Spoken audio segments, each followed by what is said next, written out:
পাইছি এই যে অনেকগুলো বাসকুড়াল, তারপরে একটা টাঙ্কি। বাহ, এই যে বাসকুড়াল, আজকে বাসকুড়াল কারো কারো কারো কারো করে খাবো। আর ধরতে গেছিলাম মাছ, ঠিক আছে।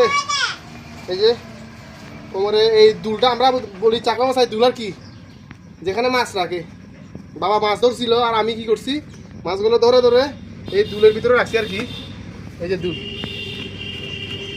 এটা বের করে মাছগুলো ঢুকাই। ও অনেক শক্ত এটা। এই যে ভিতরে মাছ আছে, দেখাবো না, আগে খাবো তখন দেখাবো। এই যে শব্দ বলতেছে অনেকগুলো মাছ। দেখি দেখি ভিতরে দেখি, ভিতরে অনেকগুলো মাছ। আরে দেখানো যাবে না, ইউটিউব আমার ভিডিও থাকে অবস্থা খারাপ করে দিবে, ঠিক আছে। এই যে বাই বাই।